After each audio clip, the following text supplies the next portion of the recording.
अस्सलाम वालेकुम ज़ियाराना आपके सामने है। होपफुली आप खैरियत से होंगे।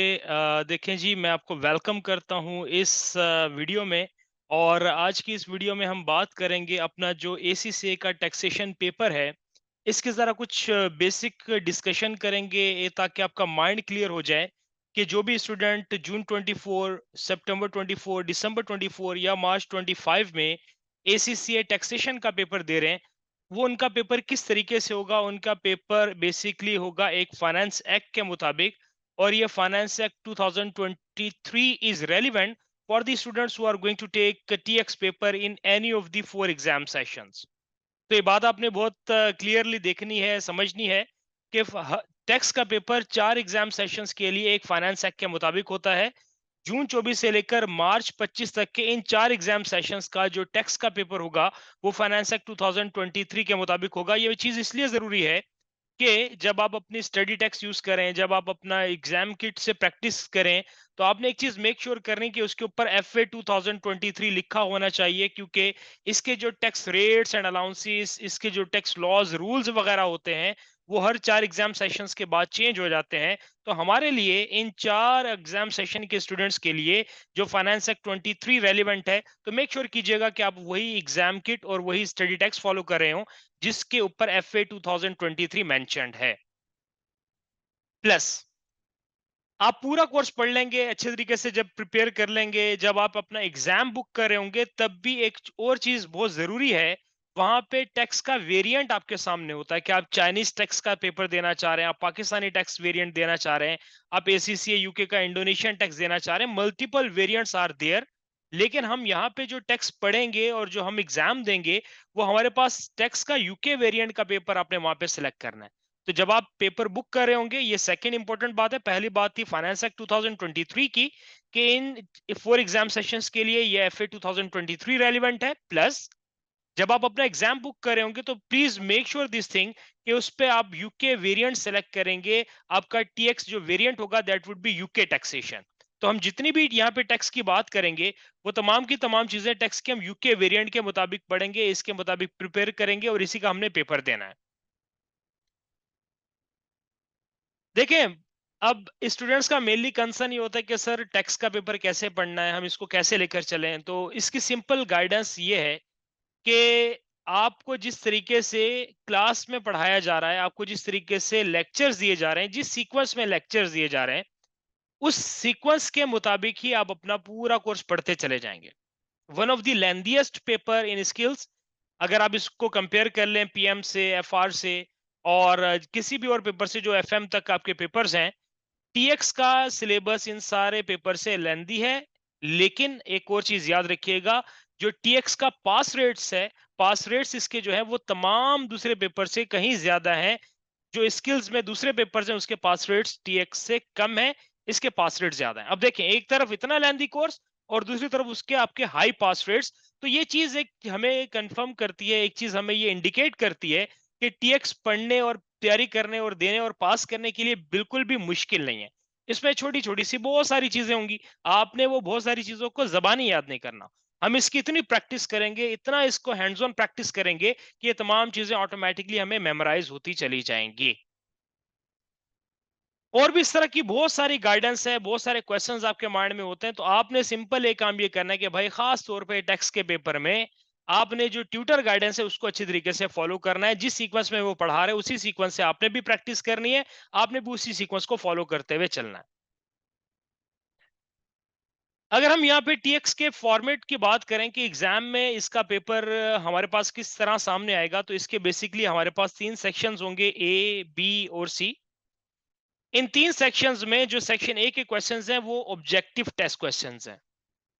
सेक्शन बी के ऑब्जेक्टिव टेस्ट क्वेश्चंस हैं। सेक्शन सी में आपके कंस्ट्रक्टिव रिस्पांस क्वेश्चंस हैं। Now what exactly do mean by this, कि ये ओटीक्यूज क्या है, ये सीआरक्यूज क्या है, तो इसको जरा थोड़ी सी बात करते हैं। देखिए, अगर मैं एमसीक्यू की बात करूं, तो उसमें सवाल होते हैं, नीचे चार ऑप्शंस होते हैं या दो ऑप्शंस होते हैं, उनमें से कोई एक सही आंसर होता है। ये तो हो गया मल्टीपल चॉइस क्वेश्चंस। लेकिन ये ऑब्जेक्टिव टेस्ट क्वेश्चन ये एमसीक्यू नहीं है। ऑब्जेक्टिव टेस्ट क्वेश्चन में किसी भी तरह का सवाल पूछ लेता है एग्जामिनर। फॉर एग्जांपल वो आपको एमसीक्यू भी दे देगा, ओटीक्यूज में आपकी फिल इन द ब्लैंक वाले क्वेश्चंस भी शामिल होते हैं, ओटीक्यूज में आपके 2 चॉइसेस आंसर भी शामिल होते हैं। ऑब्जेक्टिव क्वेश्चंस में आपका एक बॉक्स होगा जिसमें आपने वैल्यू कैलकुलेट करके लिखनी होगी। ऑब्जेक्टिव टेस्ट क्वेश्चन में आप ड्रैग एंड मैच का क्वेश्चन भी आ सकता है कि भाई ऑप्शन मिलाओ एक दूसरे से कि कौन सा ऑप्शन किसके लिए रेलिवेंट है। तो जहां पे एमसीक्यू के साथ साथ किसी भी पैटर्न का क्वेश्चन आ जाए तो उसको हम नाम देंगे ऑब्जेक्टिव टेस्ट क्वेश्चन का। ये बात क्लियर है जी? सेक्शन ए में जो 15 ऑब्जेक्टिव टेस्ट क्वेश्चंस आते हैं ना, यहाँ पे हर क्वेश्चन की जो वर्थ है ये 2 मार्क्स है। तो इस तरीके से आपका सेक्शन ए पूरे एग्जाम में 30 मार्क्स का है। सेक्शन बी के जो 15 ऑब्जेक्टिव टेस्ट क्वेश्चंस हैं, यहाँ भी हर क्वेश्चन की वर्थ 2 मार्क्स है। ये भी आपका 30 मार्क्स का एरिया हो गया। और जो सेक्शन सी के क्वेश्चंस हैं, इसमें एक क्वेश्चन आएगा आपका 15 मार्क्स का, दूसरा सवाल आएगा 15 मार्क्स का, 3 सवाल आएंगे ना, 3 सीआरक्यूज, और एक क्वेश्चन आएगा आपके पास 10 मार्क्स का। तो इस तरीके से 15, 15 एंड 10 ये आपका 40 मार्क्स का यहां से पेपर बनता है। अब यहां पे थोड़ी सी और गाइडेंस दे दूं कि सेक्शन ए के जो क्वेश्चंस हैं मेरे दोस्तों, जो सेक्शन ए के क्वेश्चंस हैं, इन क्वेश्चंस का आपस में लिंक नहीं है, ये आइसोलेटेड क्वेश्चन है। ऐसा नहीं है कि क्वेश्चन वन का लिंक 2 से होगा या 5 का 7 से होगा, ऐसा नहीं है। ये आइसोलेटेड क्वेश्चंस है, एक दूसरे से अलग अलग सवाल है। और ये जो 15 ऑब्जेक्टिव टेस्ट क्वेश्चंस है, ये पेपर के जो सिलेबस एरिया है, ये किसी भी सिलेबस एरिया से आ सकते हैं। एग्जामिनर ने यहाँ कोई गाइडेंस नहीं दी हुई कि मैं सेक्शन ए के क्वेश्चंस इस और इस टॉपिक से पूछूंगा, ऐसा नहीं बताया हुआ। आप फुली प्रिपेयर करेंगे, सेक्शन ए के क्वेश्चन किसी भी एरिया से एग्जामिन हो सकते हैं। 15 सवाल आएंगे, 2 नंबर का हर सवाल होगा, 30 नंबर का आपका सेक्शन ए हो गया। अगर इस तरीके से हम सेक्शन बी की बात करें, सेक्शन बी की मार्किंग स्कीम से पहले या इसके टॉपिक से पहले एक और थोड़ी सी चीज हाईलाइट कर दूं। ये वाली चीज यहाँ पे लिखी हुई है, इसके जो 15 सवाल बनते हैं ना, ये बेसिकली 3 सिनेरियोज में आपको 15 सवाल आएंगे। सिनेरियो 1 होगा कैपिटल गेन टैक्स का, सिनेरियो 2 होगा इनहेरिटेंस टैक्स का, सिनेरियो 3 होगा आपके पास वैल्यू एडेड टैक्स का। ये जो 3 सिनेरियोज लिखे हैं, ये बेसिकली 3 टॉपिक्स के नाम लिखे हुए हैं और हर टॉपिक के 5 सवाल आएंगे। अगर 3 सिनेरियोज हैं, 3 5 15 क्वेश्चंस बने, हर क्वेश्चन की वर्थ 2 मार्क्स है। सेक्शन बी 30 मार्क्स का हो गया। अब यहाँ पे टेक्स्ट में सेक्शन बी में अच्छी बात यह है कि जिन एरियाज से आपका ये सिनेरियो बनेगा ना, वो तीनों एरियाज डिफाइंड है यहाँ। आपको पता है कि आपका सेक्शन बी के क्वेश्चंस किन किन एरियाज से आएंगे, ये हमें टेक्स्ट में पता होता है। अगर मैं एफआर भी पढ़ाता हूं, तो अगर मैं एफआर से रेफर करूं, वहां पे सेक्शन बी या सी में जो क्वेश्चंस आते हैं उनका हमें नहीं मालूम, वो किसी भी एरिया से आ सकते हैं। लेकिन ये टेक्स्ट की ब्यूटी है, ये टेक्स्ट की खूबसूरती है कि इसमें हमें सेक्शन बी में इन 3 एरियाज से जहां से सवाल आने, ये 3 एरियाज का हमें पता है। CGT stands for capital gain tax, that is CGT capital gains tax. Second आपके पास है इनहेरिटेंस टैक्स आईएसटी, और थर्ड आपके पास है वीएटी वैल्यू एडेड टैक्स। अब ये सेक्शन सी के अगर हम बात कर लें, सेक्शन सी में आपके पास 3 क्वेश्चंस आते हैं। इनमें से एक क्वेश्चन आपका आएगा इनकम टैक्सेस का, दूसरा क्वेश्चन आएगा आपके पास कॉर्पोरेशन टैक्स का, और एक तीसरा सवाल आपके पास आएगा टैक्स प्लानिंग से। जो पहला सवाल है ये आपका 15 नंबर का होगा। इसमें जो दूसरा क्वेश्चन है कॉर्पोरेशन टैक्स का, ये भी 15 मार्क्स का होगा। इसमें जो तीसरा सवाल है आपके पास, ये थर्ड क्वेश्चन, इसमें आपके पास जो थर्ड क्वेश्चन है फॉर 10 मार्क्स, ये आपका टैक्स प्लानिंग से आएगा। तो सेक्शन सी में भी हमें ये चीज पता चल गई कि एग्जामिनर हमें किन एरिया से ये क्वेश्चन देगा, we know very well. Repeat करते हैं, सेक्शन ए में जो क्वेश्चंस आएंगे 15 ओटीक्यूज, हमें नहीं मालूम कहां से आएंगे, any area of the syllabus can be tested here. Section B के 3 जो सिनेरियोज हैं, हर सिनेरियो के 5 सवाल, टोटल 15 बनेंगे, 2 नंबर का एक हर सवाल हो गया 30 मार्क्स का, टोटल सेक्शन बी हो गया। लेकिन ये सेक्शन बी का जो सवाल है कैपिटल गेन टैक्स का आएगा, इनहेरिटेंस टैक्स का आएगा और वैल्यू एडेड टैक्स का आएगा। ये 3 एरियाज हमें कंफर्म हो गए। ये 3 सिनेरियोज हमें पता चल गए इसी टॉपिक के हैं। सेक्शन सी में एक सवाल आएगा इनकम टैक्स का, एक सवाल आएगा कॉर्पोरेशन टैक्स का, और एक सवाल आएगा आपके पास टैक्स प्लानिंग का। तो यहाँ भी हमें 3 एरियाज पता चल गए। इनमें से 2 एरियाज के जो क्वेश्चन है 15 मार्क्स ईच के हैं, और एक क्वेश्चन आपका 10 मार्क्स का। तो इस तरीके से जाके आपका ये टोटल 100 मार्क्स का पेपर पूरा हो जाता है।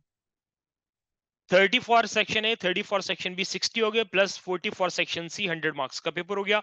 एंड ऑब्वियसली किसी भी एसीसी के पेपर को पास करने के लिए आपको 50% मार्क्स चाहिए होते हैं, and you can easily gain 50% marks for this TX paper. In fact अल्हम्दुलिल्लाह पास्ट में जो आपका दिसंबर 23 के जो रिजल्ट्स थे उसमें one of my student scored 100% marks in TX paper. और शायद एसीसीए की टैक्सेशन की हिस्ट्री में पहली दफा हुआ है कि किसी बच्चे के पूरे 100 नंबर आए हों। तो कहने का मकसद ये है कि आपको एक मोटिवेशन देना है कि यू कैन डू इट। इसमें कोई रॉकेट साइंस नहीं है। अगर एक बच्चा फुल मार्क्स ले सकता है, इससे प्रीवियसली भी हर सेशन में तकरीबन पाकिस्तान टॉप पोजीशन आई है हमारे स्टूडेंट्स की। तो अगर आप इस पेपर को गाइडेड पैटर्न, एक डिफाइंड पैटर्न जिसके मुताबिक हम पढ़ा रहे हैं उसके मुताबिक ही आप इसको पढ़ेंगे, प्रिपेयर करेंगे, इंशाल्लाह आप बहुत अच्छे मार्क्स में इसको पास करके आगे बढ़ जाएंगे। यहाँ पे आपने इस पेज पे बहुत सारी टर्म्स देखी होंगी। Capital gain tax, CGT, IST, inheritance tax, VAT, value added tax, corporation tax, income tax.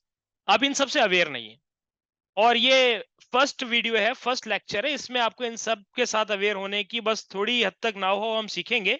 बाकी ये तमाम एरियाज ऑफ द सिलेबस है, इनमें डिटेल में हम सारा कुछ सीख रहे होंगे, अब बेफिक्र हो जाए। देखिए, टैक्स में एक और अच्छी बात यह है कि आपने इस जैसा प्रीवियसली कोई पेपर पढ़ा नहीं होता। अगर मैं फाइनेंशियल अकाउंटिंग की बात करूं, F3 की बात करूं, FA या FFA कहा जाता है, उसमें आपने यकीनन इनमें से एक नाम सुना होगा जिसे नाम दिया जाता है वैल्यू एडेड टैक्स। ये एक अकाउंटिंग में एक छोटा सा टैक्स का कॉन्सेप्ट है, वीएटी के नाम से, सेल्स टैक्स का। ये आपने सिर्फ वहां पे एक छोटी सी इसकी अकाउंटिंग से रिलेटेड कंप्यूटेशन सीखी होगी। लेकिन टैक्स में अच्छी बात यह है कि इसका पिछले किसी पेपर से लिंक नहीं है। ऐसा नहीं कह सकते कि अगर आपका F2 वीक था तो आपको F5 में मसला होगा, आपका F3 वीक था तो आपको फाइनेंशियल रिपोर्टिंग में मसला होगा। ऐसा कुछ नहीं है यहाँ पे। आप टैक्स में तमाम चीजें जिंदगी में पहली दफा सीखेंगे। इसका प्रीवियसली किसी पेपर से कोई लिंक नहीं है, तो हम इसको ऐसे पढ़ेंगे, बिल्कुल स्क्रैच से, बिल्कुल जीरो से हम इसको पढ़ेंगे और ऐसा पढ़ेंगे कि हमें तमाम चीजें इंशाल्लाह समझ में आएंगी। अगर मैं ये जो कुछ टर्म्स मेरे पास यहाँ पे स्लाइड पे आई थी, अगर मैं इनको थोड़ा सा अब और एक्सप्लेन करूं, आपको थोड़ा सा गाइड करूं। यहाँ पे हमारे पास एक हेडिंग है टाइप्स ऑफ टैक्सेस। आज ये हमारी जो फर्स्ट वीडियो है, इसमें टाइप ऑफ टैक्सेस हम थोड़ा सा नामों से फेमिलियराइज कर रहे हैं खुद को। टैक्स की डिफरेंट टाइप्स हैं, नाम ये सामने लिखे हुए हैं। For example, capital gains tax, inheritance tax, value added tax, income tax, corporation tax, national insurance contributions. ये तमाम टैक्स के टाइप्स हैं। इनको फर्दर कुछ कैटेगरी देखते हैं कि इनमें से कुछ टाइप्स कैपिटल टैक्स की हैं, कुछ टाइप्स रेवेन्यू टैक्स की हैं और कुछ दोनों में से किसी भी तरह के टैक्स की नहीं है। ना ही वो कैपिटल है, ना ही वो रेवेन्यू है। फिर फर्दर इनकी एक अलग तरीके से कैटेगरी देखेंगे कि कुछ डायरेक्ट टैक्सेस होते हैं, कुछ इनडायरेक्ट टैक्सेस होते हैं। तो हर नाम जो हमारे सामने वो कैपिटल होगा या रेवेन्यू होगा या कुछ नहीं होगा। और कैपिटल, रेवेन्यू या कुछ नहीं के साथ वो या तो डायरेक्ट होगा या इनडायरेक्ट होगा। वन बाय वन डिस्कस करते हैं, बहुत सुकून से, बहुत प्यार से ये चीज समझते हैं। कैपिटल गेन टैक्स, ये अकाउंटिंग में आप एक टर्म सीखते हो, gain on disposal.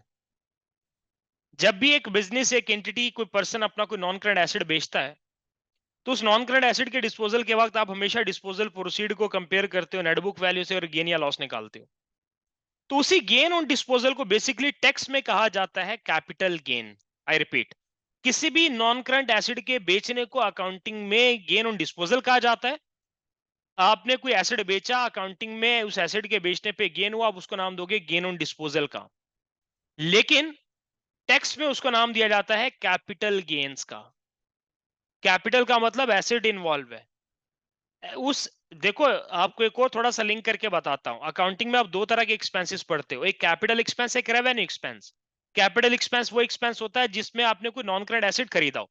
Non current asset खरीदना या कोई इन्वेस्टमेंट करना, उससे रिलेटेड एक्सपेंस को आप कैपिटल एक्सपेंस कहते हो, बोलते हो एसेट से रिलेटेड है।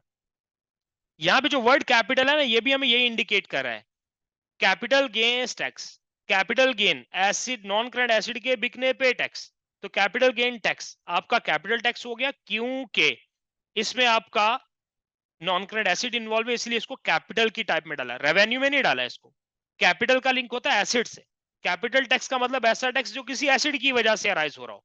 तो इसीलिए हमने इसको कैपिटल गेन टैक्स को कैपिटल टैक्स की कैटेगरी में डाला, इनकम या रेवेन्यू की कैटेगरी में नहीं डाला, नीदर टैक्स की कैटेगरी में नहीं डाला। नॉन करंट एसिड बिक रहा है, एसिड से ताल्लुक है, नॉन करंट एसिड से, तो कैपिटल टैक्स डाला। प्लस ये नॉन करंट एसिड के डायरेक्टली डिस्पोजल पे लग रहा है, तो इसीलिए इसको डायरेक्ट टैक्स की कैटेगरी में डाला कि एक नॉन करंट एसिड बिका, उस एसिड के बिकने की वजह से हमें टैक्स देना पड़ेगा, इसीलिए इसको डायरेक्ट टैक्स कंसीडर किया। प्लस ये नॉन करंट एसिड बिक रहा है, किसी कैपिटल एसिड की ट्रांजैक्शन की वजह से टैक्स है, तो इसीलिए इसको हमने कैपिटल गेन्स में डाला।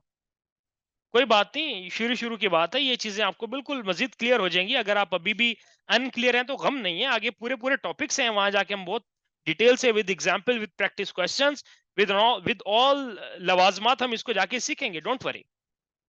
यहाँ पे हम एक रैंडम डिस्कशन करें, बिल्कुल बेसिक बातें करें कुछ।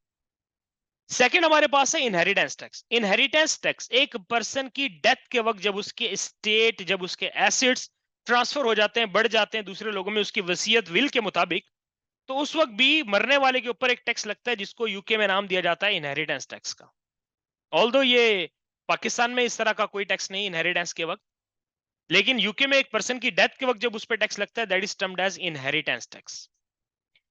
यहां भी नॉन करंट एसिड उसके ट्रांसफर हो रहे हैं, उसकी स्टेट ट्रांसफर हो रही है, उसकी नेट एसिड्स उसके बच्चों में ट्रांसफर हो रहे हैं उसकी डेथ के वक्त, तो यहां भी नॉन करंट एसिड शामिल है, इसीलिए इनहेरिटेंस टैक्स को भी कैपिटल की कैटेगरी में डाला गया, क्योंकि यहां पे भी एसिड्स की इन्वॉल्वमेंट की वजह से टैक्स लग रहा है। Due to assets involvement we have to pay, deceased person has to pay inheritance tax, तो इसको हमने कैपिटल टैक्स की कैटेगरी में डाला। यहाँ पे आप कोई इनकम नहीं कमा रहे, यहाँ पे कोई रेवेन्यू नहीं कमा रहे, ये रेवेन्यू टैक्स नहीं है, यहाँ पे एसेट्स की इन्वॉल्वमेंट की वजह से टैक्स लग रहा है, ये नॉन करंट एसेट्स हैं, इसलिए इसको कैपिटल टैक्स की हेडिंग में डाला हमने। प्लस डायरेक्टली स्टेट की वैल्यू पे लग रहा है, स्टेट कहा जाता है नेट एसेट्स को, स्टेट कहा जाता है non current assets of the person at time of death. तो यहां भी उन एसेट्स की वजह से जो ट्रांसफर हो रहे हैं उनके ऊपर टैक्स लग रहा है, डायरेक्ट टैक्स है, उनकी वजह से टैक्स लग रहा है, तो कैपिटल टैक्स है। आई रिपीट, दोनों की नेचर सेम है जी, कैपिटल गेन टैक्स की, इनहेरिटेंस टैक्स की, दोनों में एसिड लग रहा है, टैक्स लग रहा है एसिड्स की इन्वॉल्वमेंट की वजह से, और डायरेक्टली उनकी वैल्यू पे लग रहा है, इसलिए ये डायरेक्ट टैक्स भी हैं और कैपिटल टैक्सेस भी हैं। थर्ड की बात करते हैं, वैल्यू एडेड टैक्स, जिसे हम सेल्स टैक्स भी कहते हैं, जर्नल सेल्स टैक्स भी कहते हैं, वगैरह वगैरह। यूके में इसका नाम है इनडायरेक्ट टैक्स का वैल्यू एडेड टैक्स, जिसे हम पाकिस्तान में सेल्स टैक्स या जनरल सेल्स टैक्स भी कहते हैं। ये ना तो किसी एसिड की वजह से लग रहा है और ना ही इनकम कमाने की वजह से लग रहा है, ये नीदर टैक्स है। यहां ना तो एसिड इन्वॉल्व है, ना ही यहाँ पे इनकम, या ना यहाँ पे ना तो टैक्स आपके किसी कैपिटल एसिड की वजह से लग रहा है, और ना ही यहाँ पे टैक्स किसी इनकम के कमाने की वजह से लग रहा है। तो इसीलिए इसको हमने, वैल्यू एडेड टैक्स को हमने कैटेगराइज किया कि ये नीदर काइंड ऑफ टैक्स है, कि इन दोनों में से किसी पे नहीं लग रहा, इन दोनों, ये दोनों वजह नहीं है वैल्यू एडेड टैक्स की, ना ही ये डायरेक्ट टैक्स है, बल्कि ये घूमते फिरते हमारे ऊपर आता है। यानी कि जब आप और मैं कुछ शॉपिंग करते हैं, कुछ खाना खाने रेस्टोरेंट चले जाते हैं, कुछ क्लॉथ्स खरीद लेते हैं, कुछ ग्रोसरी करते हैं, तो वहां पे हमेशा हम इनवॉइस पे एक टैक्स देते हैं जिसे जीएसटी या वैल्यू एडेड टैक्स कहा जाता है। तो ये गिफ्ट आप और मेरे लिए है, and we are the end consumers, ये बिजनेसेस के लिए नहीं है। याद रखना, वैट एक वैट रजिस्टर्ड बिजनेस के लिए नहीं है। VAT at the end of the day किसके ऊपर बर्डन जा रहा है? ये एंड कंज्यूमर के ऊपर बर्डन जा रहा है, ये उस बंदे के ऊपर जा रहा है जो गुड्स एंड सर्विसेज को यूज करता है, कंज्यूम करता है। वैट गिफ्ट उस पर्सन के लिए है जो एंड कंज्यूमर है। तो ये कैपिटल या रेवेन्यू की वजह से नहीं लग रहा, ये नीदर टैक्स है, और ये डायरेक्टली भी हमारे ऊपर नहीं आ रहा, ये घूमते घुमाते हमारे ऊपर आता है। होलसेलर से रिटेलर पे ट्रांसफर होता है, रिटेलर से आपका मैन्युफैक्चरर से होलसेलर पे ट्रांसफर हुआ, होलसेलर से रिटेलर पे ट्रांसफर हुआ, लेकिन eight the end of the day retailer से फिर एंड कंज्यूमर के ऊपर जाके ये अप्लाई होता है। तो ये एक पूरा साइकिल फॉलो करते हुए हमारे ऊपर आता है, इसलिए हम इसको नाम देते हैं ये इनडायरेक्ट टैक्स। इनकम टैक्स की बात करें, ऐसा टैक्स जो इनकम कमाने की वजह से लगा, ऐसा टैक्स जो एसिड के बेचने की वजह से लगा था वो कैपिटल गेन टैक्स, ऐसा टैक्स जो एसिड के ट्रांसफर की वजह से लगा था डेथ के वक्त वो इनहेरिटेंस टैक्स, ऐसा टैक्स जो ना तो इनकम है ना गेन है वो नीदर टाइप टाइप में चला गया, ऐसा टैक्स जो इनकम कमाने की वजह से आपके ऊपर लगेगा। इनकम कमाना इज रेवेन्यू नेचर, ये वन ऑफ कहानी नहीं है, आप ईयर ऑन मंथ आप इनकम कमाते हो। तो जहां पे इनकम कमाने की वजह से टैक्स लग रहा है तो इसको हम नाम देंगे रेवेन्यू टैक्स, और डायरेक्टली ये इनकम कमाई गई उसकी अमाउंट पे लगेगा, इसको नाम दिया डायरेक्ट टैक्स का। तो इनकम टैक्स इनकम कमाने की वजह से लग रहा है तो ये रेवेन्यू टैक्स है, और डायरेक्टली उसकी वैल्यू पे अप्लाई होगा, इसलिए हम इसको नाम दिया डायरेक्ट टैक्स। कॉर्पोरेशन टैक्स की बात करते हैं, जब इंडिविजुअल पर्सन पैसा कमाता है उसे नाम दिया जाता है, और जब एक मैं अगर पैसा कमा रहा हूं और मैं टैक्स दे रहा हूं, मैं एक इंडिविजुअल पर्सन हूं, तो मेरे टैक्सेस को नाम दिया जाएगा इनकम टैक्स का। लेकिन कंपनी भी तो पैसा कमाती है, कंपनी भी प्रॉफिट्स कमाती है, कंपनी भी उन पे टैक्स देती है, तो जब ये सारी हरकत कंपनी के साथ होगी तो उसका नाम दिया जाएगा कॉर्पोरेशन टैक्स का। ये डिस्टिंग्विश हमें पता होना चाहिए। आप और मैं टैक्स देंगे, हम इंडिविजुअल पर्सन्स हैं, हमारा इनकम टैक्स होगा। जब हमारी ही बनाई हुई कोई कंपनी टैक्स देगी, तो कंपनी जब टैक्स देगी तो उसको नाम दिया जाएगा कॉर्पोरेशन टैक्स। कॉर्पोरेशन टैक्स भी रेवेन्यू प्रॉफिट्स के कमाने पे लग रहा है, ये आपका रेवेन्यू टैक्स है, और डायरेक्टली इनकी वैल्यू पे लग रहा है, तो ये डायरेक्ट टैक्स भी है। एनआईसी की बात करते हैं, नेशनल इंश्योरेंस कंट्रीब्यूशन। ये नेशनल आइडेंटिटी कार्ड नहीं है, ये यूके में टैक्स लायबिलिटीज के साथ साथ कुछ और लायबिलिटीज भी पे ऑफ करना पड़ती है, उनको नाम दिया जाता है नेशनल इंश्योरेंस कॉन्ट्रीब्यूशंस, एनआईसीज। ये भी पैसा कमाने की वजह से लगते हैं, रेवेन्यू नेचर है। NIC is a revenue nature tax, और डायरेक्टली जितना पैसा कमाए उसकी वैल्यू पे ये कैलकुलेट होगा, इसलिए इसको नाम दिया गया डायरेक्ट टैक्स का। होपफुली आपको 80% ये बात समझ में आ गई होगी, 20% अभी भी मसला होगा, कोई बात नहीं, हम ये पूरे के पूरे टॉपिक्स हैं हमारे टेक्स्ट में, वहां जाके दोबारा से डिस्कशन हमारे सामने होंगी with the help of examples, practice questions, reasoning. हम ये डिस्कस करेंगे कि why it's a capital tax, why it is a direct tax, why VAT is neither type, why VAT is indirect tax. ये हम वहां पे जाके प्रूव भी कर रहे होंगे, लेकिन ये स्ट्रक्चर आपके माइंड में डे 1 पे होना चाहिए। अगर मैं फर्दर बात करूं, जो यूके की टैक्स बॉडी है, इसका नाम है HMRC, Her Majesty Revenue and Customs. जब तक क्वीन जिंदा थी, लेकिन क्वीन की डेथ के बाद अब एचएमआरसी को बोला जाता है his majesty Revenue and customs. जिस तरह पाकिस्तान की टैक्स बॉडी का नाम है FBR, federal board of revenue, इस तरह जो यूके की टैक्स गवर्निंग बॉडी है उसका नाम है एचएमआरसी, हर मैजेस्टी या his majesty Revenue and customs. किसी भी कंट्री की जो टैक्स बॉडी होती है उसकी कुछ भजन जिम्मेदारियां होती हैं। इस टैक्स बॉडी के कुछ करने लायक काम होते हैं, कुछ रिस्पॉन्सिबिलिटीज यहाँ पे लिखी हुई है। फॉर एग्जाम्पल आपके सामने लिखा है tax collection and payments. For example आपके सामने लिखा है चाइल्ड बेनिफिट पे करना, टैक्स के ऑडिट्स कंडक्ट करना, या इसके अलावा अगर कोई फ्रॉड डिडक्ट करना है वो भी इनकी जिम्मेदारी है कि कोई टैक्स पेयर हमारे साथ फ्रॉड तो नहीं कर रहा। टैक्स पेयर में दोनों तरह के लोग हो सकते हैं, हम यानी कि इंडिविजुअल पर्सन भी हो सकते हैं और कंपनीज भी हो सकती हैं। हमसे रिलेटेड जो टैक्स के रिकॉर्ड्स हैं ये मेंटेन करना भी इनकी जिम्मेदारी है। एक possible areas of tax generation के भाई सोचो किस नई चीज पे टैक्स लगाया जा सकता है, तो वो सोचना भी इनका काम है। अगर आप और मैं, हमें कुछ चीज समझ नहीं आ रही, हमें किसी टैक्स लॉ पे क्लैरिटी नहीं है, तो हम भी किसके पास जाएंगे, हम एचएमआरसी के पास जाएंगे और बोलेंगे कि भाई इसका मतलब बताओ, ये इसकी इम्प्लीकेशन बताओ, हमें थोड़ा सा इस पे गाइड करो कि आपका ये रूल है, ये क्या बोलता है, ये किस तरीके से अप्लाई होगा। अगर हम किसी चीज से अवेयर नहीं है तो हम इनसे पूछ सकते हैं, और इनका हमें गाइड करना इनकी जिम्मेदारी है। और लोगों को एजुकेट करना, इन्फॉर्म करना कि भाई टैक्स पे करना आपकी एक पब्लिक रिस्पॉन्सिबिलिटी है, क्योंकि हमारा दिया गया टैक्स किसी भी कंट्री के लिए एक रेवेन्यू होता है, और उस पैसे को यूज करते हुए गवर्नमेंट बहुत सारे काम कर रही होती है। स्कूलिंग की फैसिलिटीज देना, इंफ्रास्ट्रक्चर बनाना, हॉस्पिटल्स बनाना, तो ये सारे गवर्नमेंट के करने लायक काम होते हैं। गवर्नमेंट ये सारे काम अपने रेवेन्यू से करती है, और गवर्नमेंट का रेवेन्यू हमारा दिया गया टैक्स है। इसीलिए टैक्सेशन बॉडी को टैक्स अथॉरिटी भी कहा जाता है और रेवेन्यू अथॉरिटी भी कहा जाता है। और याद रखना कि एक कंट्री के एक्सपेंसेस को मीट करने के लिए जो वहाँ की टैक्स गवर्निंग बॉडी होती है, उसका जो रेवेन्यू है वो आपका, मेरा, कंपनीज का दिया गया टैक्स ही उसके लिए रेवेन्यू है, जिसको यूज करते हुए वो कंट्री के डिफरेंट सारे काम करना उसकी जिम्मेदारी होती है। वो अपने खर्चे इस तरीके से मीट करती है हमारे टैक्सेस से। इसके अलावा भी एक लंबी लिस्ट है भाई, एचएमआरसी की या किसी भी टैक्स गवर्निंग बॉडी की जिम्मेदारियों की, लेकिन हम यहाँ पे वो लिस्ट डिस्कस नहीं करेंगे। ये फ्यू एग्जांपल्स आपके सामने मैंने रखी है, आपको एक आइडिया हो जाए कि भाई एक टैक्स गवर्निंग बॉडी के करने लायक काम क्या क्या होते हैं, उसकी जिम्मेदारियां क्या होती हैं। अब हमारे पास यहाँ पे दो टर्म्स हैं एग्जाम में, ये दो टर्म्स 2 मार्क्स के लिए पूछी जाती हैं। एक का नाम है टैक्स अवॉइडेंस, एक का नाम है tax evasion. Evasion means evade, छुपाना। इलीगल तरीके से अगर आप टैक्स को कम करने की कोशिश कर रहे हो तो वो टैक्स इवेजन है, टैक्स चोरी है, जो कि एक इलीगल एक्टिविटी, आपके ऊपर फाइन्स, पेनल्टीज और इवन जेल भी हो सकती है।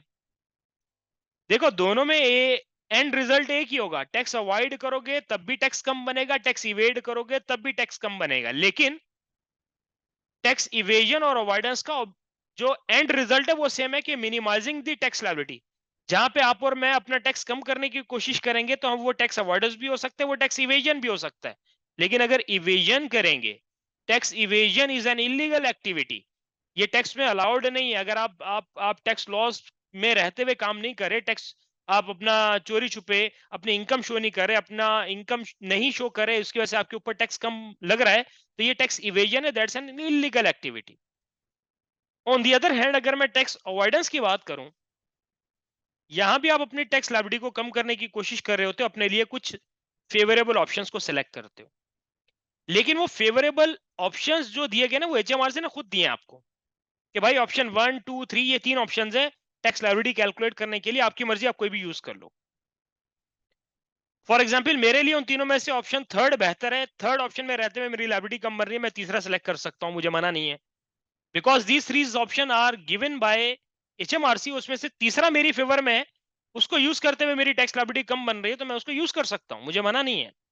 तो अगर मैं वो ऑप्शन यूज कर रहा हूं, इसको टैक्स प्लानिंग भी कहा जाता है, टैक्स अवॉइडेंस को क्या नाम दिया जाता है, टैक्स प्लानिंग भी कहा जाता है, कि अगर मैं अपने टैक्सेस को प्लान करता हूं, तो दैट इज टैक्स अवॉइडेंस और टैक्स प्लानिंग। उस अवॉइडेंस या प्लानिंग के मुताबिक, यानी कि ऐसे कुछ हम अपने लॉज में, जो टैक्स लॉ होता है उसमें डिफरेंट ऑप्शंस को एक्सप्लोर करते हैं, और उनमें से जो ऑप्शंस हमारे लिए फेवरेबल होता है, जिस ऑप्शन में रहते हुए हमारी लायबिलिटी कम बन रही होती है, अगर हम उस ऑप्शन को सेलेक्ट करते हैं, उसके मुताबिक टैक्स देते हैं, तो that is tax avoidance, that is also termed as tax planning. शायद उन तीन ऑप्शंस में से, ये तीन ऑप्शन मैं फॉर एग्जाम्पल कह रहा हूं, उन शायद तीन ऑप्शंस में से किसी के लिए ऑप्शन 1 फेवरेबल हो, किसी के लिए ऑप्शन 2 फेवरेबल हो, मेरे लिए ऑप्शन 3 फेवरेबल है। तो हर बंदा जब अपने अवेलेबल लॉस के अवेलेबल ऑप्शंस में से रहते हुए अपनी जात के एतबार से कोई ऑप्शन सेलेक्ट करता है, that is termed as tax avoidance या tax planning. It's not an illegal activity and does not entail misleading HMRC. तो हम इसमें कोई एचएमआरसी को धोखा नहीं दे रहे, उसने हमें ऑप्शन दिए, उसके मुताबिक हम ऑप्शन सेलेक्ट करके अपनी फेवरेबल अमाउंट ढूंढ रहे हैं। तो भाई, basically this term is also used to describe the tax schemes that utilize loopholes in the tax legislation. Tax legislations में हम कुछ लूप होल्स आइडेंटिफाई करते हैं, शायद उन तरीकेकार में हमारी टैक्स लायबिलिटी कम बने, जब हम ऐसी सारी हरकत करेंगे, इसको नाम दिया जाएगा टैक्स प्लानिंग का या टैक्स अवॉइडेंस का। That's not an illegal activity, whereas tax evasion is an illegal activity. यहाँ पे आप अपना टैक्स इवेड का मतलब कि आप कुछ ऐसे एक्शंस ले रहे हो जो इलीगल एक्शंस हैं, उसके जरिए आप अपनी टैक्स लायबिलिटी को कम करने की कोशिश कर रहे हो, that is termed as tax evasion. Fine भी होता है, पेनल्टी भी लगती है, शायद जेल भी हो जाती है, ये सारे इसके सरकमस्टेंसेस हो सकते हैं अगर आप पकड़े गए तो। मजीद जरा कुछ बात करते हैं, हमारे पास है behaviour of tax rates. Behaviour of tax rates क्या चीजें, जरा इस स्लाइड को अपने हिसाब से 2 मिनट जरा देखें और समझने की कोशिश करें कि ये पूरा देख के आपको क्या समझ में आ रहा है, फिर मैं अपनी डिस्कशन कंटिन्यू करता हूं। इसको कुछ ऐसे समझते हैं कि लेट से जो 100 रुपए कमाएगा वो 10% टैक्स देगा, जो 200 कमा रहा है वो 20% टैक्स देगा, यानी कि जहां पे इनकम बढ़ रही है वहां पे टैक्स रेट भी ज्यादा बढ़ रहा है। तो ये आपका हो गया प्रोग्रेसिव रेट्स। फिर मैं कह रहा हूं कि जिस लेवल से इनकम बढ़ रही है उसी लेवल से टैक्स रेट्स भी बढ़ेंगे, तो ये हो गया प्रोपोर्शनल रेट्स। फिर जहां पे इनकम बढ़ रही है लेकिन टैक्स रेट्स कम हो रहे हैं, तो इसको कहेंगे रिग्रेसिव रेट्स। तो जरा इसकी one by one with the help of examples and numbers बात कर। लेट्स से आपका इनकम लेवल भाईजान लिखा हुआ है एक हेडिंग, और दूसरा लिखा है टैक्स अमाउंट, और इसमें से हम क्या लर्निंग लेंगे ये हम जरा यहाँ पे कंक्लूड भी करते जाएंगे। लेट्स से एक पर्सन कमा रहा था 1000 रुपए, और 1000 रुपए पे वो टैक्स दे रहा था 200 का। इस पर्सन की इनकम मल्टीप्लाई बाय 2 होके हो गई 2000। अब इस 2000 पे ये टैक्स दे रहा है 400, तो आप देखो यहाँ पे ये टैक्स रेट भी मल्टीप्लाई बाय 2 हुआ। तो ये जिस रेशो से, जिस प्रोपोर्शन से इनकम बढ़ी, उसी प्रोपोर्शन से अगर टैक्स भी बढ़ गया, तो ऐसे टैक्स रेट्स जब अप्लाई होंगे उसका नाम दिया जाएगा प्रोपोर्शनल टैक्स रेट्स। कि जिस लेवल से इनकम बढ़ रही है उसी लेवल से आपके टैक्स रेट्स भी बढ़े, तो ये हो गया प्रोपोर्शनल टैक्स रेट्स। अगर मैं सेकंड की बात करूं, प्रोग्रेसिव की, तो आप इनकम कमा रहे थे लेट्स से 1000, उस वक्त आप टैक्स दे रहे थे 200 रुपए का। इनकम मल्टीप्लाई बाय 2 हुई, ट्वाइस हो गई, 2000 हो गई, लेकिन इस पे जो टैक्स रेट लगा ना, वो 2 से थोड़े ज्यादा पोर्शन पे लगा, तो अब इस 2000 की इनकम पे आपको टैक्स देना पड़ेगा 500 का। यानी कि जिस प्रोपोर्शन से इनकम बढ़ी, टैक्स रेट उससे ज्यादा प्रोपोर्शन पे इंक्रीज हुए, तो ऐसे रेट्स को नाम दिया जाएगा प्रोग्रेसिव रेट्स का। पहला क्या बोल रहा था, tax increased in the same proportion as a income increased, इसमें कह रहे हैं tax increase in a higher proportion as a income increase, कि इनकम इंक्रीज हुई 2 के प्रोपोर्शन से, लेकिन टैक्स रेट अब अगर मल्टीप्लाई बाय 2 होता तो यहाँ 400 आता, लेकिन यहाँ पे मल्टीप्लाई बाय 2 होके 500 हो गया। तो हमने कहा जब ये टैक्स रेट्स अप्लाई होंगे जिनका एंड इफेक्ट ज्यादा टैक्स अमाउंट आया, तो ऐसे को हम नाम देंगे प्रोग्रेसिव रेट्स का, कि यहाँ पे जो टैक्स रेट्स बढ़े वो मल्टीप्लाई बाय 2, यानी कि जिस प्रोपोर्शन से इनकम बढ़ी थी उससे कहीं ज्यादा बढ़ के आपकी टैक्स लायबिलिटी ज्यादा आई। थर्ड एग्जांपल समझते हैं। आप इनकम कमा रहे थे 1000, उस वक्त आप टैक्स दे रहे थे 200 का। आपकी इनकम मल्टीप्लाई बाय 2 होके हो गई 2000 की, लेकिन इस 2000 पे जब आपकी टैक्स देखा गया तो वो सिर्फ 300 रुपए का बना। तो आप यहाँ पे देखो कि अगर ये टैक्स मल्टीप्लाई बाय 2 होता तो यहाँ पे 400 आता, लेकिन यहाँ पे 2 से थोड़े कम प्रोपोर्शन से बड़ा टैक्स, तो इसलिए यहाँ पे टैक्स अमाउंट कम बन रही है। तो ऐसे टैक्स रेट्स को नाम दिया जाता है प्रोग्रेसिव टैक्स रेट्स, या इसको हम नाम दे सकते हैं इनवर्स ऑफ प्रोग्रेसिव। प्रोग्रेसिव में हो रहा था कि हायर अमाउंट से आपका टैक्स इंक्रीज हो रहा था। इनवर्स ऑफ प्रोग्रेसिव का मतलब कि उससे उलट काम यहाँ पे हो रहा है, कि जिस प्रोपोर्शन से इनकम आपकी बढ़ी उससे कम प्रोपोर्शन से आपके टैक्स रेट्स बढ़े और आपकी टैक्स लायबिलिटी 200 इंटू 2 400 नहीं आई, 400 से कम आई। तो हम बोल सकते हैं कि टैक्स इंक्रीज हुआ in a lower proportion as a income increased. तो ये basically behaviour of tax rates है। हम टैक्स में रहते हुए डिफरेंट जगहों पे डिफरेंट बिहेवियर्स देख रहे होंगे, कि कुछ जगह पे शायद जिस तरह इनकम बढ़ी है उसी हिसाब से आपका टैक्स बढ़ रहा है, अगर इनकम बढ़ी है टैक्स कम हो रहा है। तो ये चीजें एग्जाम में पूछ सकता है कि भाई बताओ कौन सा आपका प्रोपोर्शनल टैक्स रेट्स हैं, कौन से प्रोग्रेसिव है, कौन से रिग्रेसिव है। तो आपने ये लर्निंग के मुताबिक अपनी चीजें माइंड में याद रखनी है। अब आज कुछ जरा बेसिक, अब हम अपनी एक्चुअल डिस्कशन पे जा रहे हैं, कि हम जो एरिया स्टार्ट करने जा रहे हैं डिस्कस करना, दैट इज इनकम टैक्स, या जिसे पर्सनल टैक्स भी कहा जाता है। इनकम टैक्स और पर्सनल टैक्स का वर्ड बेसिकली यूज किया जाता है जब हम किसी इंडिविजुअल पर्सन के टैक्स की बात करते हैं। Taxation of individual person is termed as income tax या पर्सनल टैक्स। आई रिपीट, मैं टैक्स दे रहा हूं, आप टैक्स दे रहे हैं, आपके पेरेंट्स टैक्स दे रहे हैं, आपके सिबलिंग्स टैक्स दे रहे हैं, आपके फ्रेंड्स टैक्स दे रहे हैं। जब हम जिंदा इंसान, हम इंडिविजुअल पर्संस टैक्सेस देते हैं, तो हमारे दिए गए टैक्स को नाम दिया जाता है इनकम टैक्स का या पर्सनल टैक्स का। सिंपली मींस के यहाँ पे इनकम टैक्सेस का मतलब या पर्सनल टैक्स का मतलब टैक्सेशन ऑफ इंडिविजुअल पर्सन है।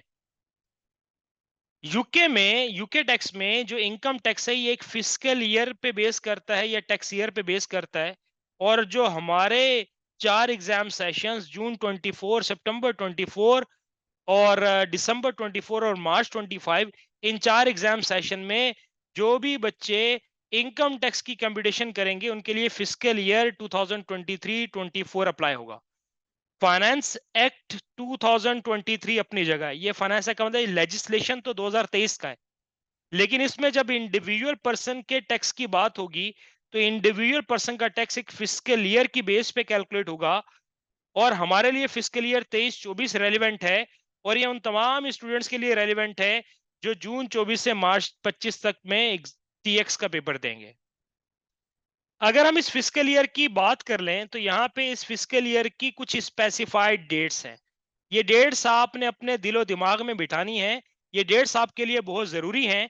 फिस्कल ईयर 23-24 की जो रेलिवेंट डेट्स हैं वो 6 अप्रैल 23 से फिस्कल ईयर 23-24 स्टार्ट होता है, 6 अप्रैल 23 से, और 5 अप्रैल 24 पे जाके ये फिस्कल ईयर एंड होता है। तो ये डेट्स हमारे लिए क्यों जरूरी है? क्योंकि हम टीएक्स में रहते हुए जितने भी कंप्यूटेशंस करेंगे वो इन डेट्स के मुताबिक कर रहे होंगे।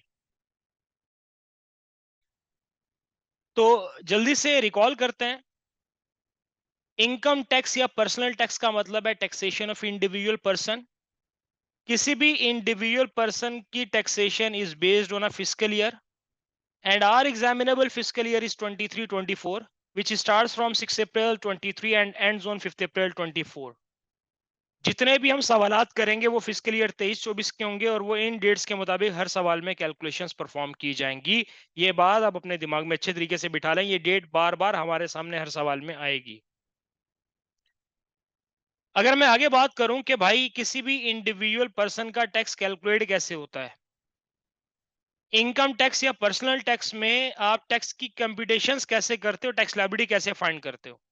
तो मेरे दोस्तों, आप सबसे पहले सोर्सेस ऑफ इनकम देखते हो, कि आपने मैंने किसी भी इंडिविजुअल पर्सन जिसका आप टैक्स कंप्यूट करने जा रहे हैं, कैलकुलेट करने जा रहे हैं, उसने एक फिस्कल ईयर 23-24 में किन किन सोर्सेज से इनकम कमाई। तो इस पूरे फिस्कल ईयर 23-24 में इस इस फिस्कल ईयर में जिन भी सोर्सेज से इनकम मिली उनको एक साथ ऐड अप करवाया जाता है। याद रखना यहाँ पे हर सोर्स ऑफ इनकम पे सेपरेट टैक्स नहीं है। किसी भी इंडिविजुअल पर्सन ने जो पूरे साल में तमाम सोर्सेज की इनकम कमाई, उस इनकम का पहले सम अप लिया जाएगा, टोटल किया जाएगा, फिर एक साथ टैक्स निकलेगा। और किसी भी इंडिविजुअल पर्सन के ज्यादा से ज्यादा मैक्सिमम 6 सोर्सेज ऑफ इनकम हो सकते हैं। सातवां नजर नहीं आएगा। कोई इलीगल इनकम है वो यहाँ पे नहीं आएगी। तो जो लेजिटिमेट, जो लीगल वेज है, सोर्सेज ऑफ इनकम है, वो मैक्सिमम 6 हैं। इसको अपनी जिंदगी पे अप्लाई करके सोचते हैं। हम बचपन से देखते हैं कि हमारे पेरेंट्स ने प्रॉपर्टीज रेंट पे दी हुई है, रेंटल इनकम आ रही है, उसको हम प्रॉपर्टी इनकम नाम देंगे। Property income is the rental income. फिर उसके बाद हमने एसीसीए पार्ट क्वालिफाइड किया, ये एसीसी क्वालिफाई किया, हम जॉब पे चले गए, तो वहां से हमें इनकम मिलना शुरू हुई, वो एम्प्लॉयमेंट इनकम। ये मैं for the sake of example आपको लिंक कर रहा हूं कि बचपन से हम देखते हैं कि प्रॉपर्टीज रेंट पे दी हुई है, रेंटल इनकम आ रही है, प्रॉपर्टी इनकम है। जब आप जॉब पे जाते हो, कोई भी पर्सन जॉब पे जाता है, वहां पे एम्प्लॉयर की तरफ से पैसा मिलता है, that is termed as employment income, salary, bonus, commission, benefits वगैरह वगैरह।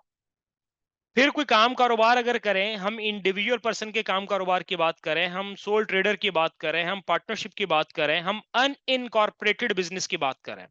अगर बिजनेस इनकॉर्पोरेट हो गया तो वो तो कंपनी बन जाएगा, हम कंपनी बिजनेस की बात नहीं करें।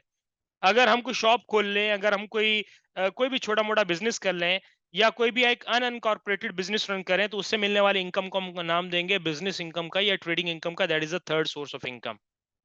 देयर आफ्टर हमारे पास इंटरेस्ट इनकम आएगी। अगर कुछ इन्वेस्टमेंट्स कर दो, बैंक में फिक्स डिपॉजिट करा दो, किसी कंपनी के लोन नोट्स खरीद लो, वहां से आपको कुछ इंटरेस्ट मिलेगा, that is termed as savings income या इंटरेस्ट इनकम।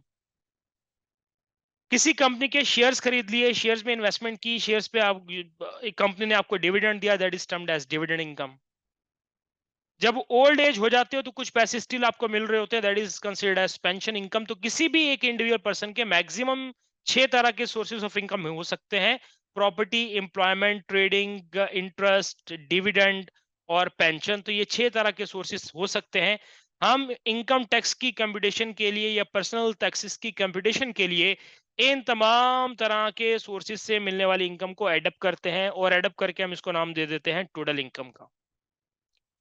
अब ये भी कोई कसम नहीं है कि हर एक पर्सन के जो सवाल में होगा उसके 6 के 6 सोर्सेस ऑफ इनकम होने चाहिए, ऐसा जरूरी नहीं है। किसी सवाल में शायद किसी का सिर्फ एम्प्लॉयमेंट इनकम हो, किसी का सिर्फ ट्रेडिंग इनकम हो, किसी के शायद ये शुरू के तीनों आपके सोर्सेस हो, या किसी के लास्ट वाले 3 सोर्सेस ऑफ इनकम हो। तो इट्स नॉट नेसेसरी कि तमाम इंडिविजुअल पर्सन के ये 6 सोर्सेज लाजमी होने चाहिए, ऐसा जरूरी नहीं है। अगर एक पर्सन सिर्फ करता ही जॉब है तो उसकी सिर्फ एम्प्लॉयमेंट इनकम होगी।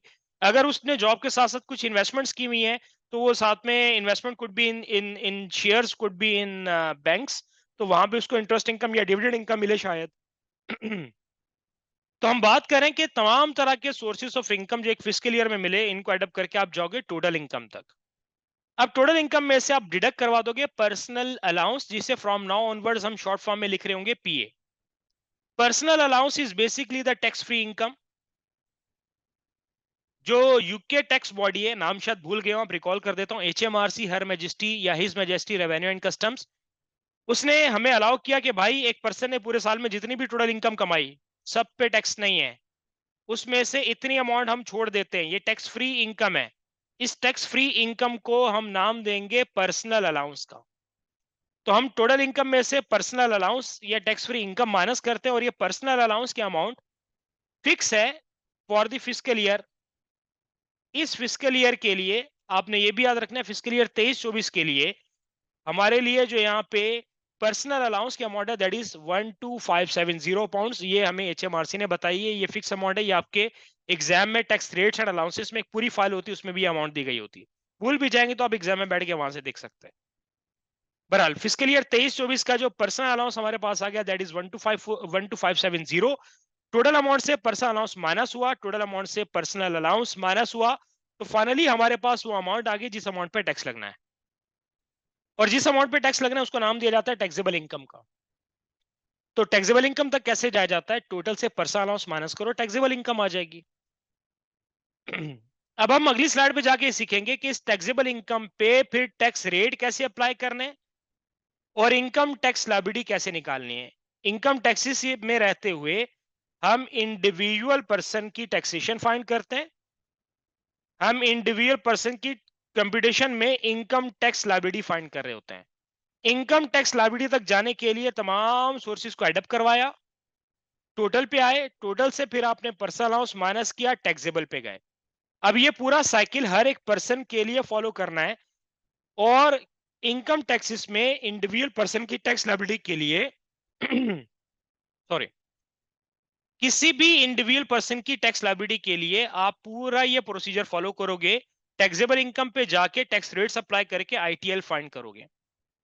अब अगर यहां पे मैं इसी स्लाइड को कंटिन्यू कर दूं कि ये टैक्सेबल इनकम तो आ गई, इस टैक्सेबल इनकम पे फिर फर्दर आपने क्या करना है, इस पे आपने मल्टीप्लाई करवाना है।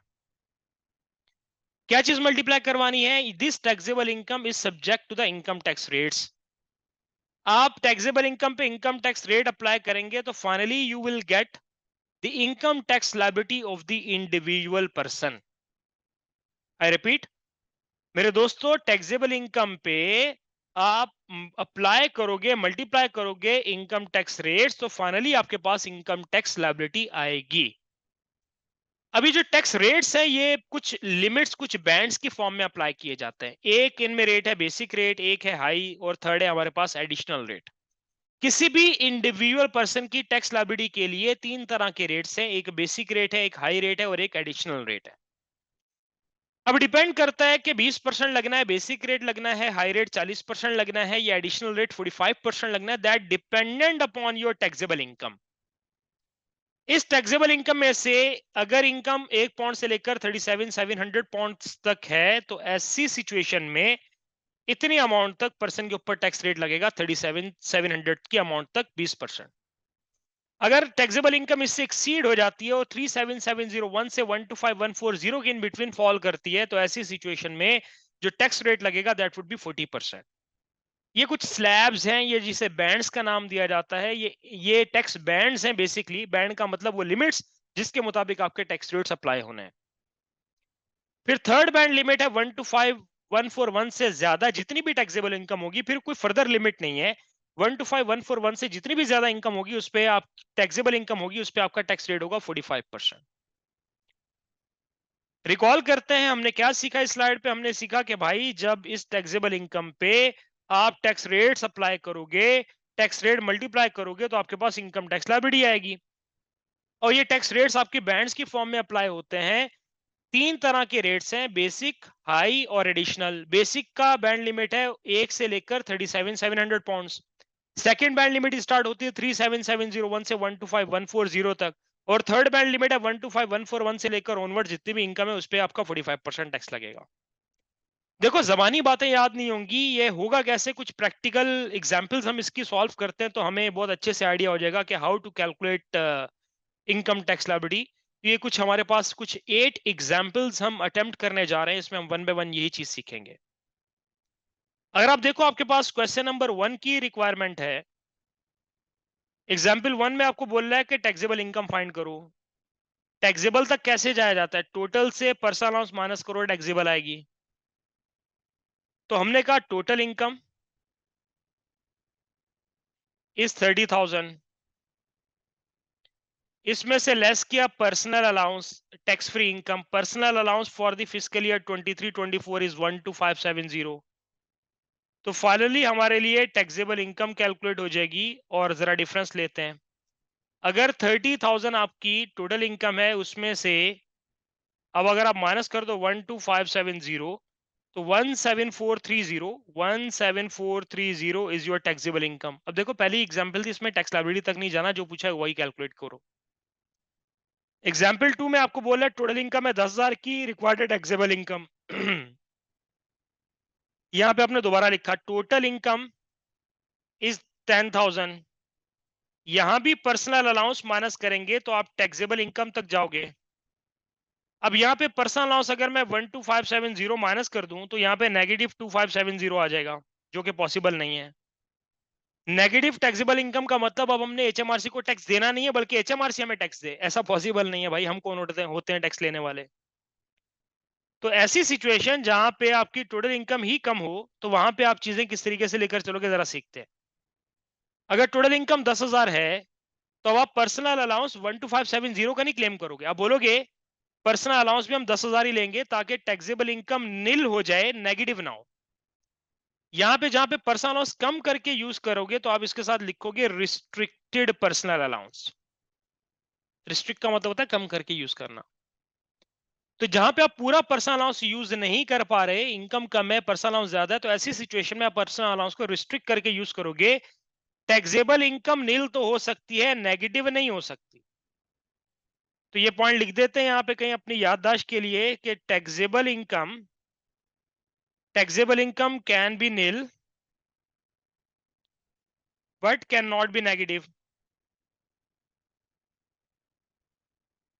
ये नील तो हो सकती है टैक्सेबल इनकम, लेकिन नेगेटिव नहीं हो सकती। तो ऐसी सिचुएशन में जब कभी भी आपका अमाउंट ज्यादा आ रहा हो, टोटल इनकम आपकी कम हो, अब पर्सनल अलाउंस की अमाउंट ज्यादा आ रही हो, तो ऐसी सिचुएशन में आप अपना पर्सनल अलाउंस रिस्ट्रिक्ट करके यूज करोगे। तो इसको हम नाम देंगे कि भाई टैक्सेबल इनकम नील तो हो सकती है, लेकिन पर्सनल अलाउंस की वजह से ये नेगेटिव फिगर क्रिएट नहीं हो सकता। ये बात आपको होपफुली याद रहेगी।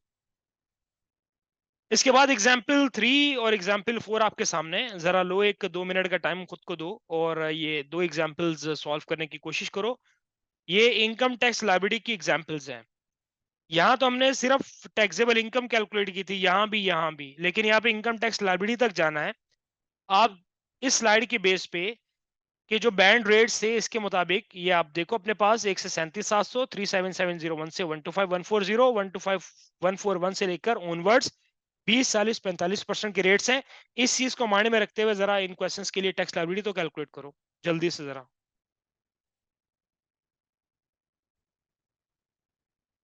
देखो यहाँ पे भी वही वही सिस्टम फॉलो करना है कि आपने कहा कि भाई टोटल कितनी इनकम थी।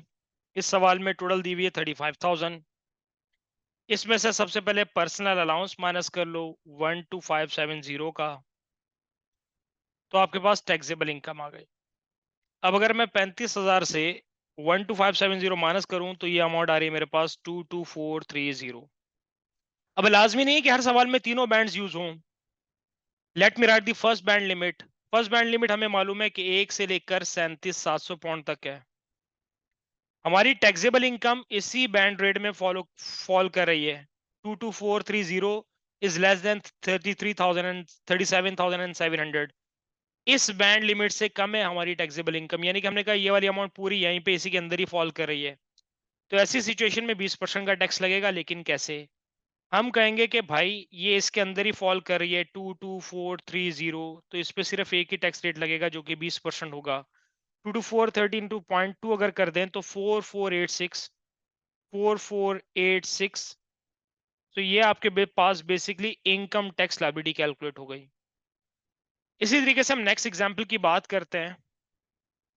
अब देखिए अगर आप एग्जांपल नंबर 4 की बात करें तो यहाँ पे हमारे पास जो टोटल इनकम दी गई है दैट इज 57850। अब इस टोटल में से हम 57850 में से अगर माइनस करवा दें पर्सनल अलाउंस ऑफ 12570, तो हमारे पास टैक्सेबल इनकम, रिक्वायरमेंट तो टैक्स लायबिलिटी है, लेकिन टैक्स लायबिलिटी तक जाने के लिए हमें टैक्सेबल इनकम चाहिए। 57850 में से 12570 माइनस किया तो टैक्सेबल इनकम मेरे पास आ गई 45280। अब यहाँ पे गौर करें, this taxable income is more than, is this 45 to 80 is greater than 37,700 but is less than the second band limit of 125,140। अब यहाँ पे हम ये नहीं कह सकते कि जिस तरह 22430 आपकी जो टोटल अमाउंट थी ये आपकी बेसिक रेट में फॉल कर रही थी तो इसमें basic rate of tax apply करके आगे बढ़ गए थे। अब यहाँ पे कुछ अमाउंट 45 to 80 ये दोनों बैंड लिमिट्स में फॉल कर रही है। अब यहाँ पे हम किस तरीके से काम करेंगे, यहाँ पे अब देखें जरा, हम कुछ बात समझते हैं how to apply the tax rates in this situation. यहाँ पे एक जीरो इरेज हो गया था 22430, लेट मी मार्क इट। अब यहाँ पे फर्दर हम बात करते हैं कि टैक्स लायबिलिटी कैलकुलेट करने के लिए हमने फर्स्ट बैंड लिमिट को याद रखा विच इज 37,700। इस टोटल अमाउंट में से शुरू की अमाउंट 37,700, इस पे बेसिक रेट ऑफ टैक्स लगेगा 20%। 7540 की लायबिलिटी आ गई। फिर हम बोलेंगे कि 37701 से आगे बढ़ो और कितना बढ़ो, जितना आपकी टोटल टैक्सेबल इनकम है 45280।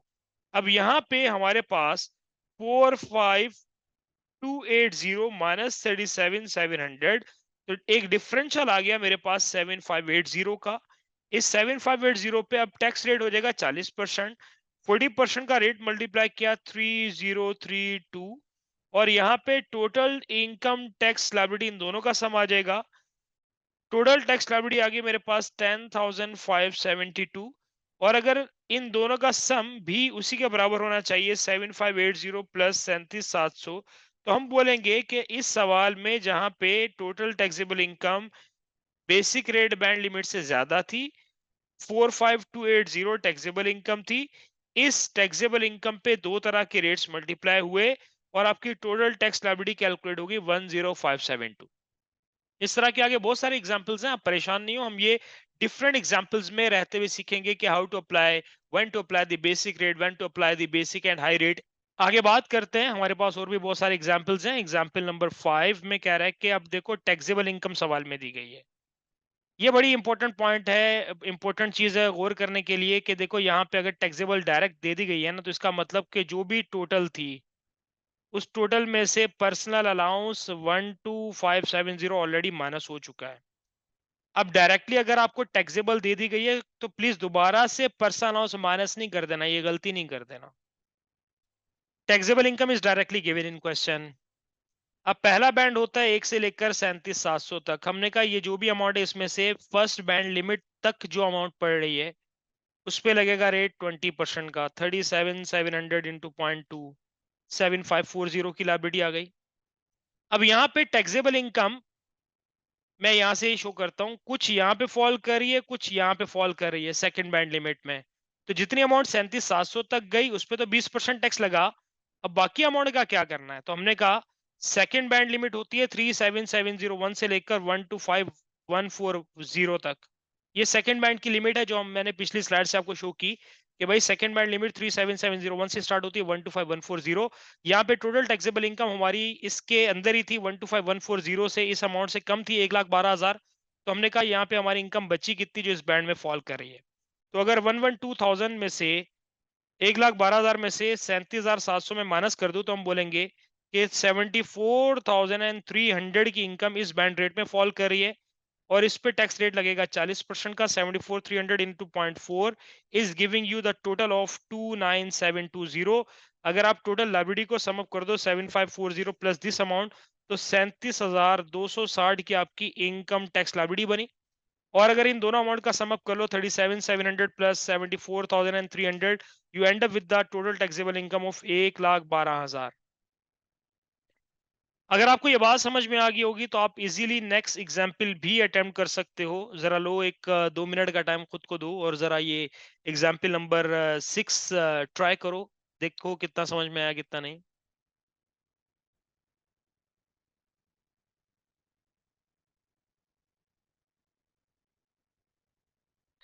अब अगर आप देखें आपको एग्जाम्पल 6 में भी डायरेक्टली टैक्सेबल इनकम दी हुई है, मतलब टोटल में से पर्सनल अलाउंस ऑलरेडी माइनस हो चुका है और आपके पास टैक्सेबल इनकम पड़ी हुई है। अब अगर मैं फर्स्ट बैंड की बात कर लूं, फर्स्ट बैंड लिमिट होती है 1,37,700, तो वील से दैट केस 150,000 में से शुरू की जो अमाउंट है 37,700 तक की, उस पे रेट लगेगा बेसिक रेट, और basic rate of tax UK में है 20%, 7540 आ गया। अब आप यहाँ पे नोट करो कि ये वाली जो 150,000 की अमाउंट है ये मोर देन है बेसिक बैंड लिमिट ऑफ 37,700, और इसके साथ साथ ये ज्यादा है सेकंड बैंड लिमिट से जो कि 125,140 है। यहाँ पे एक अमाउंट पड़ी हुई है, ये एक्स अमाउंट अब 37,700 से भी ज्यादा है और इस लिमिट से भी ज्यादा है, यानी कि तीसरे बैंड में भी फॉल कर रही है।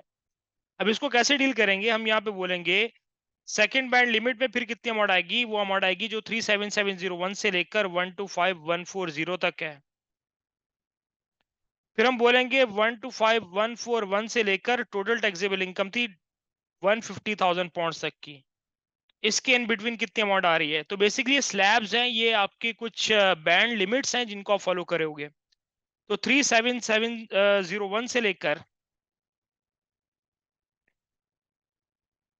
अच्छा देखें यहाँ पे एक कुछ स्टूडेंट्स कंफ्यूज होंगे कि सर आपने यहाँ पे ये अमाउंट क्यों ली।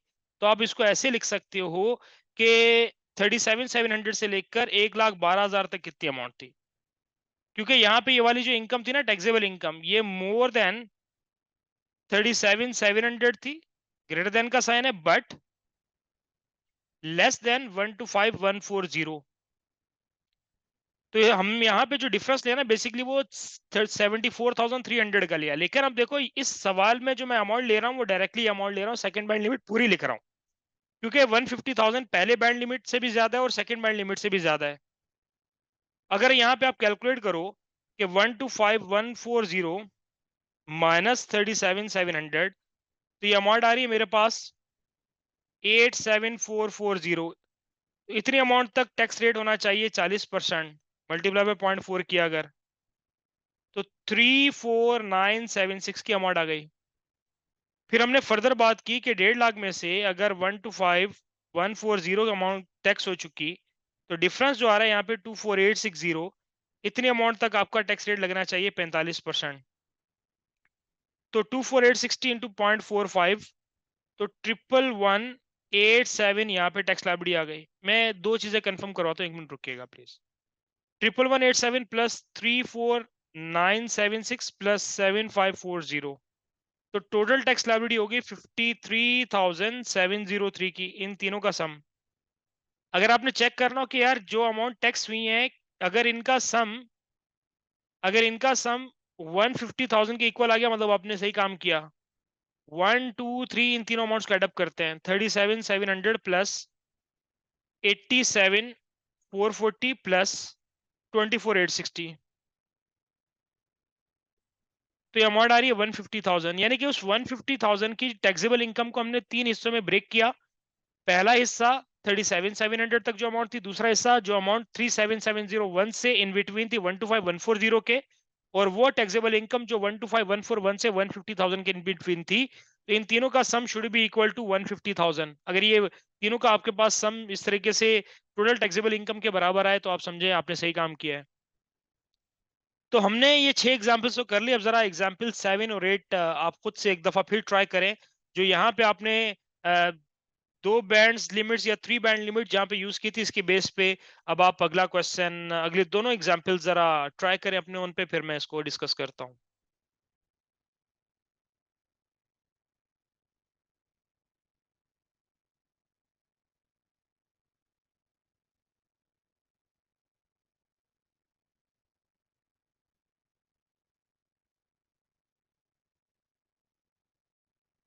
अब अगर हम इस एग्जांपल 7 की बात करें, तो यहाँ भी पर्सनल अलाउंस डिडक्ट करके डायरेक्टली आपको टैक्सेबल इनकम गिवन है। अब इस टैक्सेबल इनकम पे टैक्स लायबिलिटी अप्लाई करना शुरू करते हैं। तो अगेन हम यहाँ पे वही पैटर्न फॉलो करेंगे। हम बोलेंगे कि फर्स्ट बैंड लिमिट 1 से लेकर 37,700 तक है। ये आपकी जो इनकम है, ये फर्स्ट बैंड लिमिट 37,700 से भी ज्यादा है। ये आपकी taxable income second band limit of 125,140 से भी ज्यादा है। तो ये भी तीनों बैंड रेट्स में फॉल कर रही है। इसमें से जो इनकम 37,700 तक गई, उस पे रेट लगा 20% बेसिक रेट, अमाउंट आ गई 7,540। अब 37,701 से लेकर सेकंड बैंड लिमिट आप लिखोगे 125,140, इन दोनों का डिफरेंस है 87,440। इतनी अमाउंट तक हाई रेट लगेगा। High rate of tax in UK is 40%। तो अगर इसका 40% ले, तो अमाउंट आ गई 34,976 की। उसके बाद आप देखोगे कि 125,141 से लेकर अब आपकी टोटल टैक्सेबल इनकम थी 132,000। तो अगर आप इन अमाउंट्स का डिफरेंस चेक करो, 132,000 माइनस 125,140, तो आपके पास जो डिफरेंस आ रहा है, ये आ रहा है 6860।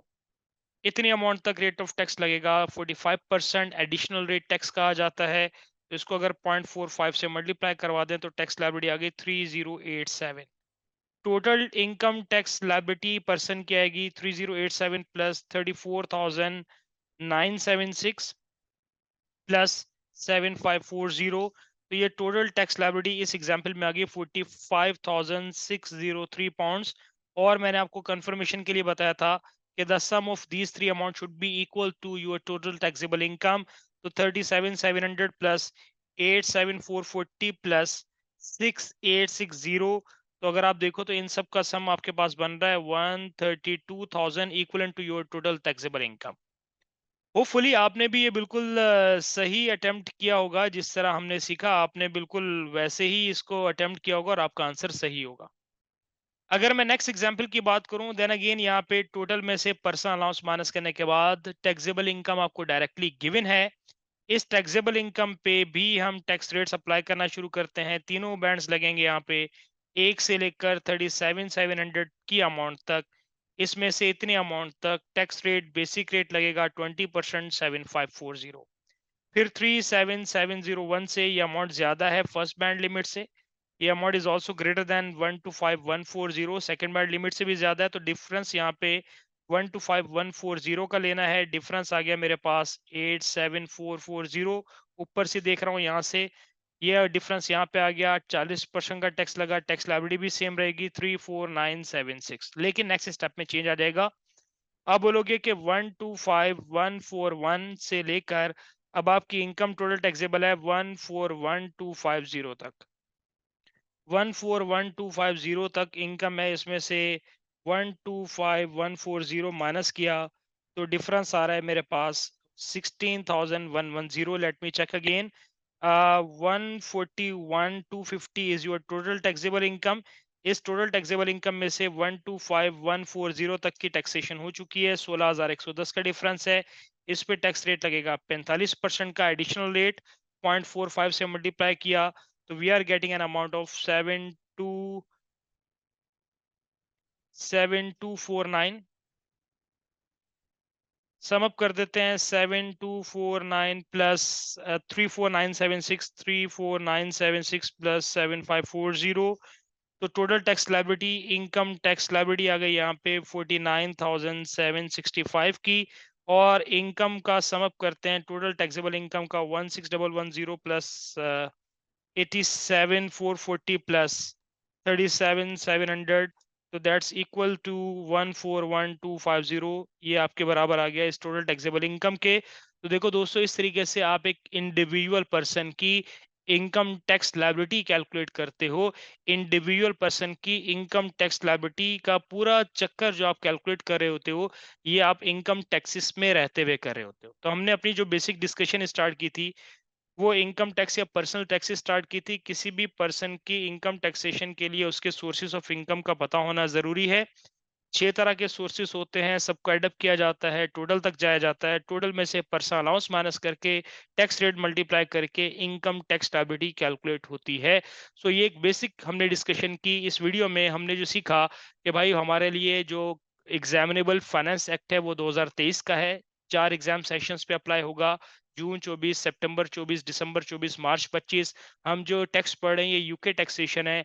यूके वेरिएंट हमें सेलेक्ट करना पड़ेगा, जब एग्जाम बुक करेंगे वहां पे भी यूके टैक्स सेलेक्ट करना पड़ेगा। फिर हमने बात की कुछ टाइप्स ऑफ टैक्सेस की, जिसमें आपके पास था capital gain tax, inheritance tax, इसके अलावा वैल्यू एडेड टैक्स।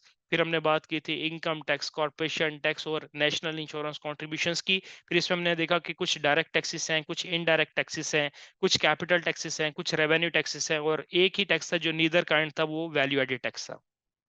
फिर देर आफ्टर हमने 2 टर्म्स डिस्कस की थी, टैक्स इवेजन की, टैक्स अवॉइडेंस की। इन दो के बारे में समझा। फिर उसके बाद हमने responsibilities of a tax governing body, HMRC की रिस्पॉन्सिबिलिटी सीखी। तो हमने कुछ बेसिक बात कर ली कि हमें एक आइडिया हो गया कि टैक्स में हम क्या क्या सीखने जाएंगे, क्या क्या पढ़ने जाएंगे। फर्दर मोर हमने इसमें यह भी डिस्कस किया कि टैक्स के पेपर का फॉर्मेट क्या है। आपके एग्जाम में 3 सेक्शंस आते हैं, ए, बी और सी। सेक्शन ए के सवाल किसी भी एरिया से आ सकते हैं, सेक्शन बी के 3 एरियाज डिफाइंड हैं, सेक्शन सी के भी जो 3 एरियाज हैं वो डिफाइंड हैं। तो ये पूरा हम एक सिस्टमैटिक तरीके से अपने टैक्स के पेपर को, इसके लेक्चर्स को हम लेकर चलेंगे। इंशाल्लाह मिलते हैं नेक्स्ट वीडियो में। Take care and bye.